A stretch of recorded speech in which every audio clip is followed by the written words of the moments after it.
Hello guys, তোমরা সবাই কেমন আছো? আশা করি সবাই ভালো আছো। তা আজকে আরেকটা ভিডিও নিয়ে চলে আসলাম তোমাদের কাছে। আজকে যে বিষয়টা আলোচনা করব, পাখির ঠান্ডা লাগলে কোন মেডিসিনটা ব্যবহার করতে হবে। পাখির যদি ঠান্ডা লেগে যায় তাহলে তোমরা এই মেডিসিনটা ব্যবহার করতে পারো। আমি যেটা ব্যবহার করি, এই দেখো,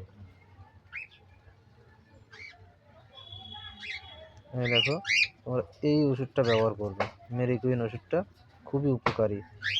তোমরা যে দেখো, এই ওষুধটা যদি ব্যবহার করো, গরু, ছাগল, পশু পাখি সব কিছুর জন্য এই ওষুধটা ব্যবহার করতে পারো তোমরা। এই ওষুধটা ব্যবহার করার পর তোমরা আরেকটা ওষুধ ব্যবহার করবে। তো এই ওষুধটার নিয়ম তোমাদেরকে আমি বলে দিই। এই ওষুধটার নিয়ম হলো, 100 গ্রাম জল নেবে, তার ভিতরে 4-5 ফোঁটা করে খাওয়াবে, টানা 5 দিন ওষুধটাকে ব্যবহার করবে। তারপর ব্যবহার করবে তোমরা এই ওষুধটা ব্যবহার করার পর তোমরা আরেকটা ওষুধ ব্যবহার করবে, যেহেতু এটা মেডিসিন ওষুধ। এটা ওষুধটা খাওয়ানোর পর তোমরা একটা লিভার টনিক আছে, এই ওষুধটা ব্যবহার করবে, তাতে কি লিভারটা ভালো থাকবে।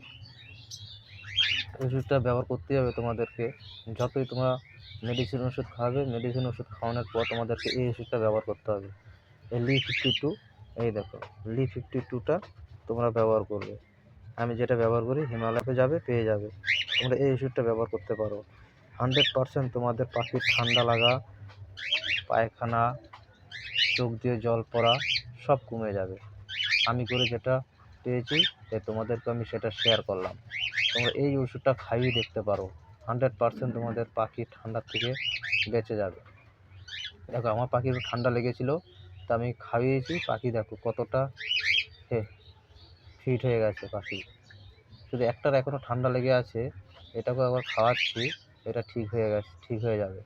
তোমাদেরও বলবো এভাবে খাওয়াও ওষুধ, তো তোমাদের পাখিও পুরো একদম চাঙ্গা হয়ে যাবে। দেখো, আমার পাখি পুরো চাঙ্গা হয়ে গেছে। তো এই লিভার টনিক